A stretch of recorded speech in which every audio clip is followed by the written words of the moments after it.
Okay everybody, it's Warren with Travel With Us by Warren and Julie, and we're here with Louis and his family, and we're at the Oasis Eco Retreat outside of Cuenca, Ecuador. So let me go ahead and introduce Louis and his family. Welcome. This is our home, first and foremost. My wife Kati and our daughter Amelie. We've been living here now for just about 2 years, and we opened the resort just a little over 1 year ago after the first 2 cabins were built. And we'll have a chance to look at the cabins later and also show you the main lodge building and later some of the outdoor areas to explore, the activities here. So Louis picked us up at the last Tranvía stop, heading out of Cuenca beyond the airport. It's about a 30-minute drive by car from that point. If you were to take a bus, it would cost $1, and if you were to take a taxi, you're looking at a $13 to $15 taxi ride, depending on what part of Cuenca you might be coming out here. But it's a beautiful location, and so let's go ahead and take a look around and explore this place. And we're staying in one of these 2 eco lodges.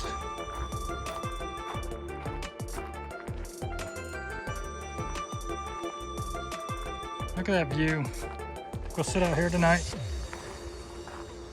Here's one of the cabins. This is not the one we're staying in. We're staying in the one on the side over here. See the cisterns? Collects the rainwater. And we're right on the edge of this cliff.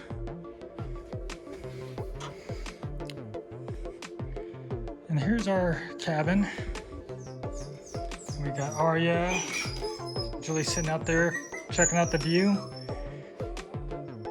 But we got 2 comfortable beds, a bath, well, shower I should say, in the bathroom, fireplace, sink over here for cleaning off fruit or whatever. And there's Julie checking out the view. Isn't that gorgeous? You can see for miles.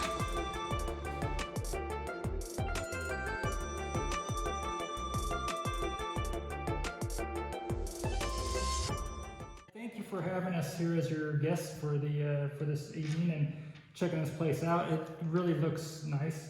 The views have been outstanding from what we've seen so far. Julie and I just looking around a little bit, but please go ahead and tell us about the program you have going on here. I think you said something about and I'm not really familiar with it, an intentional community. Mm-hmm. And if you can explain to us and the viewers, sure, what you're trying to accomplish here. Okay, well, this is really the fulfillment of a lifelong dream. From my very early 20s, I had a vision about this place, the Oasis. So the name came to me, Oasis. And so always in my life, I've been working toward this idea of having some kind of an intentional community. And when I was younger, I did a lot of exploration, visiting many intentional communities in the United States and then a few in Costa Rica along the way as I was looking for my place. So a lot of it was just kind of deciding, what was my biggest life dream, and that would be exactly this: to live in a place like this, to attract people that would also enjoy the beauty and peacefulness of this environment. There's reasons that I could talk about later as far as why, for me, Ecuador was the best choice to have this center. But for me, it's first and foremost a teaching center, an opportunity for me as a teacher and others eventually who would like to host. Nancy, for instance, one of our members, is involved in a Buddhist meditation group. And so she would like to have her group come out here maybe twice a year for like a little retreat. Eventually we'll, down below, be building a retreat center where 20, 30 people could come and have their own little hermitages, their own little cabin, and they can do yoga or meditation retreats or things like that. So that'll be sort of the last phase of our development.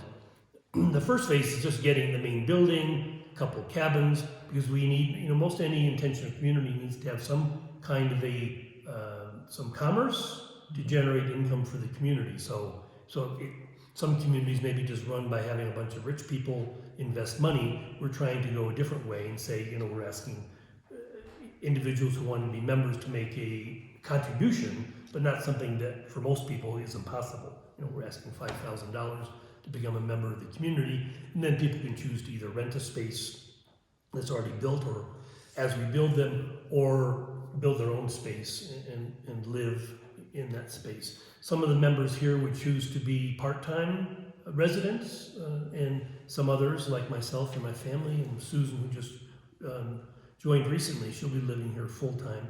But others would either, like a couple of our members, live in Cuenca and have a place in the country, and we're just 30 minutes outside of the city. Some other members might like the idea of being part of our community during the winter in the north, and they would come down here for 3 to 6 months, which is actually very common. The gringo population in Cuenca, I'd say about half of them are full-time year-round residents, and half of them are like we call like snowbirds. They go north for the summer, come down here for the winter.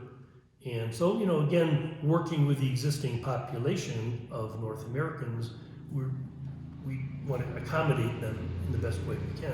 I think you had mentioned something that if somebody were to have a property here, if they were to put a cabin or a home here, if they rented it out, then it would be kind of like a little profit share, and you'd be able to help to rent that out. So am I wrong to kind of think a little bit that this might be similar to a timeshare, but somebody kind of really owns the property and then you help them to rent it when they're not here? Correct. Yeah, we're really modeling that part of the community on what we know as timeshare in North America. That they would own the unit, basically sort of in partnership with the community. They could use it whenever they want, and when they don't use it, we manage it for them and rent it and bring in income that both helps them. So they can live here full time, or they can rent it out half the year, 3 months out of the year, whatever their preference is. So it's not where they can only use it for a month out of the year as a timeshare like a traditional, but they can live here year round, or you'll help them rent it out, or they can rent it out and you'll help to... Correct. So it's not exactly like a timeshare where they're just buying time. They own the unit. It's really more like in some resorts, condos. People they have a condo that they own, and they just have an arrangement with the management company that we'd like to use it the 3 months, come skiing in Vail, Colorado. The rest of the year, we're okay with it being used as a rental. So you'll provide the property management in a respect. Yeah, okay. yeah. So really it's kind of a nice idea for people just as an investment, because there's people that come down here and they've got a little bit of money to invest, and rather just put it in a CD, which here in Ecuador, you've probably heard, you get pretty good returns, 7.5% to 9.5%. But people could probably get the same approximate return, but actually have something other than just money in the bank by building something and just seeing it pay for itself in probably 10 years. So that's what I'm guessing would be about a 10% return, that they'd get their money back, and then they still have a place that, and if they're older, they can gift it to their children or gift it back to the community. A couple of the members have decided already because one of the things that we'll do as a community is help our elderly population when they're getting ready to make their transition, to have it be an alternative to the typical process here or even in North America. And that we won't be exactly like a hospice, but a big part of the program is to have people like Nancy and now Susan, who's joined. They said, I've been looking to find a place where I could spend the last years of my life and make a very peaceful transition, have my papers all in order, and not have to go through what many expats have to go through. I mean, that's a big issue for older people. When I make my transition, my body's cremated, maybe it has to be shipped back to the States, and there's a lot of end-of-life things. And you've been in Ecuador or Cuenca a while probably to see some of the advertising.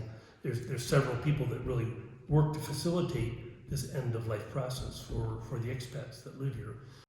It's a valuable thing to think about, that we would sort of give you a beautiful place to live, a comfortable place to live. We're a little bit of an assisted living center in the sense that people, if they want, we offer a maid service, laundry service, shuttle service into the city, these different things. So you're covering a lot of different areas here. You're a retreat getaway for groups that would like to get out to be around nature and to get away from the city for a while. whether they're from Cuenca or other parts of the world. It's a eco lodge, and then you also are a long-term place for somebody to live if they're looking at being in Ecuador for 10 years, and when it's their time to pass on, you're not going to show them a door, so to speak. You're going to keep them here and help them to get by until the end. So somebody that may be looking at, hey, if I move down to Ecuador in 5 years, I don't know if I'm going to be getting around too well. I don't know about if I want to buy or live down there and then find myself all alone with nobody to help me out. So you're saying you can give them that additional security of, hey, if you're down here, we'll hold your hand till the end, so to speak, and you're not going to have to worry about when you're not able to get up the stairs properly or you're not able to take care of yourself. We're going to get you over that hump. Right, correct. So we're, as a community, we're really replacing what exists in this culture as a family. So, we have younger people and middle-aged people, older people, that younger people have a commitment to care for, the elderly people who are here. So that's a big value. There are people in Cuenca doing other versions of assisted living, but it tends to be a little bit more like in North America, where, I don't know if you were here when this one fellow I know pretty well, he was trying to get this going, renting a big mansion, and asking people to pay $1,500 a month. That's a lot of money. It's a lot of money for Ecuador. So we're making a setup where our members can pay $200 a month to live here. So if I understand, if somebody wanted to live here full time, it's $5,000 down, then $200 a month. Unless they build their own place, and of course they're living for free. But if they're renting a unit, a member would pay $200 a month, where there's a room here, a cabin there, a condo in the back. So that would be the rent for a person, $200, for a couple, $300 a month. So that's affordable living. Even with all the amenities, they could be on a meal plan and not spend over $500 a month for everything. So they can stay here, be on a meal plan, $500 a month. Everything, all the services, food, laundry, all the amenities. That's always been my dream. And I used to teach classes when I still lived in Cuenca, how to live well in Cuenca for not more than $500 a month.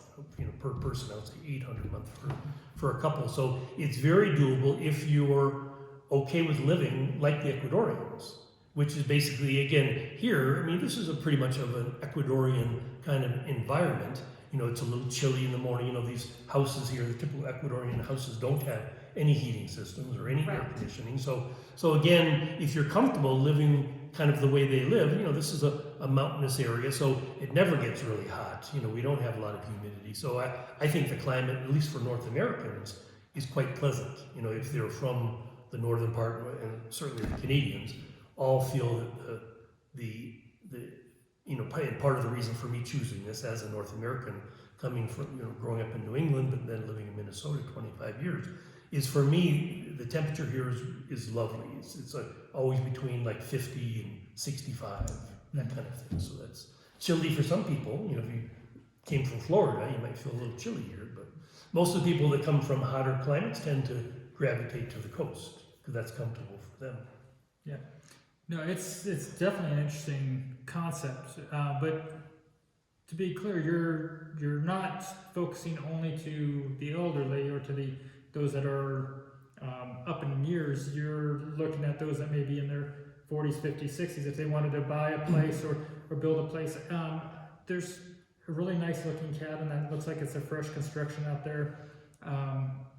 If you don't mind sharing, do you know the square footage and what that would have cost to put up? Well, the basic cabin where you're staying has a footprint of 30 square meters, which, if you do the translation, I don't know if I can do it in my head right now, I think 30 square meters is around,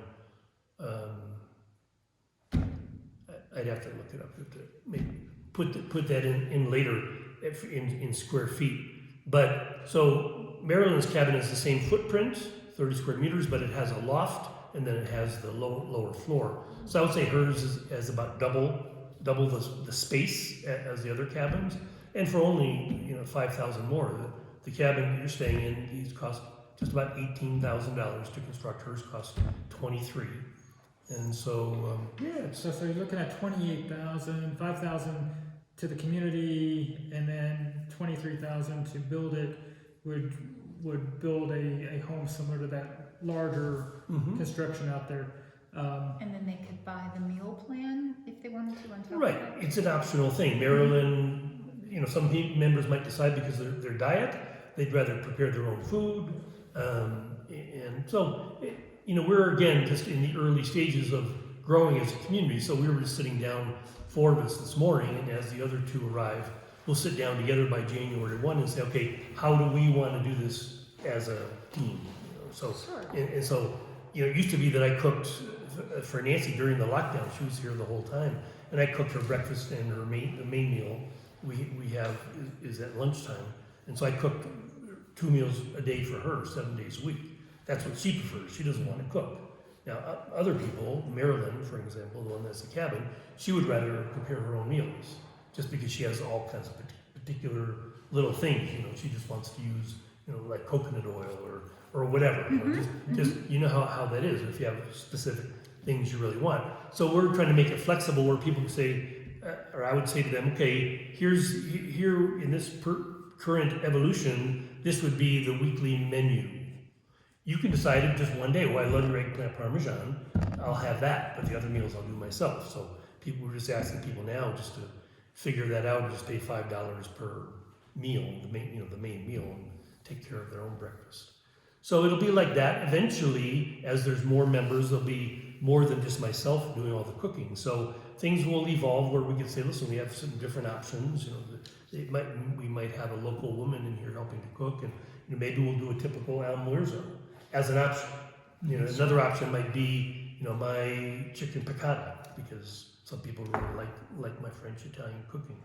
So that would be the ideal. I've been to places where, say if you have 20, 30 people, ideally you want to have a nice buffet set up where you get to choose. You want vegan, you got that. You want vegetarian, you got that. You want this, you got that. So maybe every meal there, or the main meal of the day, you'd have 4, 5, 6 choices. And that would be the ideal, for a group that size as we grow. So, part of it for me is eventually telling the members, it's good you guys become more independent as a group, because I'm going to be spending more time focused on the guests, the tourists, because that's my responsibility. They get the breakfast included, and then typically if they stay for a few days, they'll want to have some other meals as well, and I'll be always cooking for them. So if somebody were to consider this, you can actually connect with Louis here and stay in the cabin for a couple days and test out the community. I'm assuming is that a fair assumption? They can come here and test drive it, living here, and what it would be like, and to see if they would like to plant their flag here and build a place. Sure. Obviously, we'd always ask people to come as a visitor, just to see whether they're coming from out of the country or they live locally, just to see the place, experience it for a few days. What we'd ask in the next step is that someone would come and just be a monthly renter for 1 to 3 months to give both them and us the time to say, okay, this is a good fit. So that's what we're asking everybody to make a commitment. Dave's coming down in the middle of December, so he'll stay here probably for about a month in one of the cabins, and then once we make that decision, he makes his membership contribution. He's going to have one of these type of cabins built down below, maybe a little bit bigger. He gets to choose whatever he wants. So while his cabin is being built, he'll probably still stay in that cabin. It takes about 10 weeks to build a unit. So so it might be a total of 3 months, but he's already made the commitment in the sense of he starts the construction project. And what would it cost for somebody to come and visit for 3 days and 2 nights if they wanted to, with meals included? For an individual or a couple? Both, individual and couple, because I'm sure that'll be a question. Sure. Well, it's the basic charges for a guest is $30 a night per person. That includes breakfast. If they had the main meal, that generally runs around $7.50. So when people stay here for, say, 2 nights and 2 days with meals, let's say a couple is just here, their total was $150. Okay. For the 2 nights for the 2 of them, $60 each, and then the meals. So that means everything's included. They don't have to take off into Cuenca or any of the towns. They're fine here. They just relax and enjoy their time. Sure. Yeah, it's very easy in the sense that, and also for most guests, I'll arrange either myself or Kati will pick them up in Cuenca. Because when people come here the first time, sometimes it's difficult for them to find their way. We were offering that all the time before because the buses weren't regular during the lockdown. In fact, they weren't happening at all for a while, and then they were pretty much back to normal. So that's an option for some people, just to hop on a bus. That, as you'll see, they'll stop and drop people off right in front of our property here. Or a taxi, it's $13 for a taxi from the center of the city, the bus terminal. And So I guess that's something else that we should bring up, that if there was a consideration to move out here, there'd have to be an understanding that you're not really right within walking distance of the town or the mercado. So maybe having their own vehicle or the option of taking a taxi back and forth, which would be the primary way to go, but that would be about $13 each And way. he mentioned potentially a shuttle right, service. they'll be, by the time most people would consider, being here by this time next year, when assuming that the schools start in September of next year, Amelie will be matriculating to. And to be clear, we're in November of 2020, so if you're watching this in 2022, then he should have this part of Right, it. once Amelie starts school, Katya will be driving into town every day, Monday through Friday, bringing her to school. So there'll be a daily shuttle available to any of the members who are here that want to go in on that particular day. If the shuttle's full, or if it's a Saturday, again, there's the option to take a bus or to take a taxi. Sometimes, we'll arrange, like I say, especially if someone's arriving, like if they're arriving at the airport or they're arriving by bus, we'll arrange to either go pick them up or make sure they get a driver. So it's not like confusing, like, oh my gosh, they're out in the boonies. We're, by car, I tend to go in on Saturdays most times when there's less traffic. It takes me 17 to 20 minutes to get to the IESS Redondel, which is the edge of the city, right? So to the edge of the city, it's not more than 20 minutes. To downtown, it might take 30 minutes, but it's not like we're like Vilcabamba. Vilcabamba's 5 hours from Cuenca. So people, if they like the city but they want to live in the country, it's like, how far away do you want to be? There's a lodge, like for example, in Yunguilla, and that's like an hour and a half. To me, it's a big difference, hour and a half or 30 minutes. It is. As far as like every day, back and forth. And the bus is about $1 each way? It's $1 each way, yeah. It used to be 90 cents. I think they bumped it to $1. And we've been on some of these buses before. You just kind of go out there and stand, wait for the bus to go by, wave at it, and they stop, and you just jump on and pay the guy. And so it's not really an official bus stop. You're just standing there and you're waving. Right, the way it is always in the campo. And now that we've been here long enough, the buses stop. Maybe at first they were like, who's this or whatever, but now, in fact, they know that this is the gringo with the cabañas. So if someone was even saying at the bus or to a taxi driver, it's in Haran, the gringo place with the cabañas, they all know it. The day we signed the papers, I just started weeping because it's been 40 years, me sort of dreaming of this, and then suddenly it became real.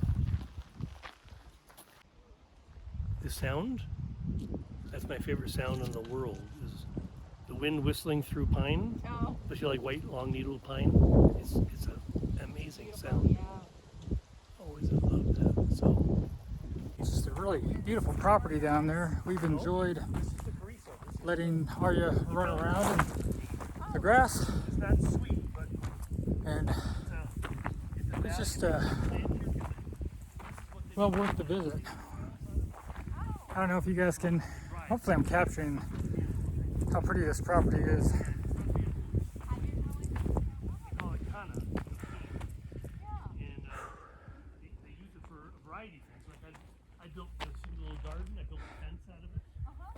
I could see why somebody would want to live out here. Sort of like bamboo, but A lot of peace, maybe lasts. solitude, tranquility. Very, very tranquil. It's we got some altitude here though. As our first day came to an end, we retired to the cabin. I stoked up a fire, and we sat back to reflect. sitting here by the fire. It's nice and warm here in our cabin. It's a good way to end the day, huh? Oh, it definitely is. This is just beautiful. So zen. It is. No, it's a place that you can really get some peace and quiet and solitude. Yeah. I don't know. What do you think about this place? I really like it. It's unique and so quiet. You could meditate for hours if you wanted to. I'm sure on a very clear night you could see the stars amazingly from here, and it's a totally different vibe from the city.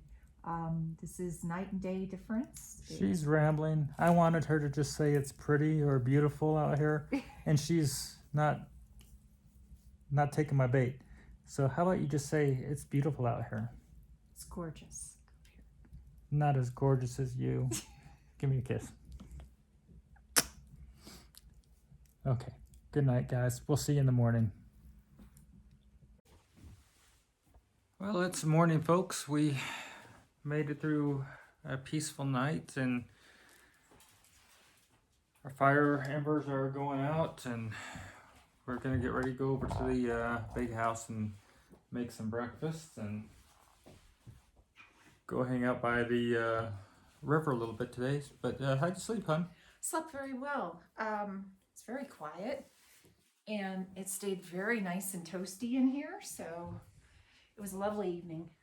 Yeah, it was good. It's I could have stayed in bed longer, but Arya was getting up with the crowing of the roosters, so it was our wake-up call. But yeah, we slept well otherwise. Okay, we'll go over to the big house, see what's going on there.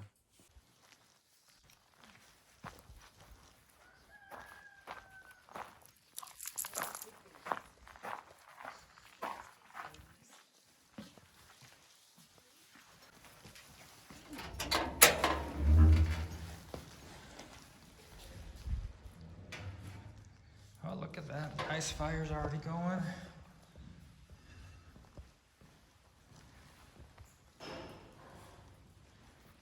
Nice cozy place to warm up. It is a little chilly this morning. Not too bad though. Look at that, honey. We got a fire. Beautiful.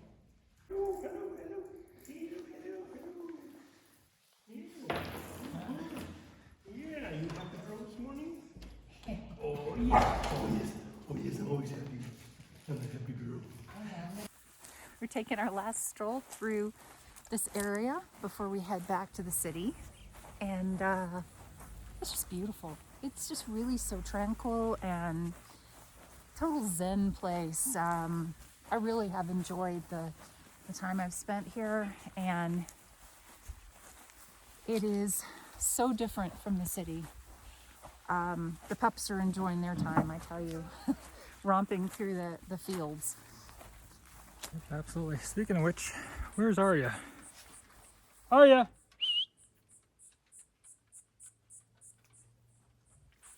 There she comes. Whoa, look at her She's a go. bullet. Good girl. That is one fast dog.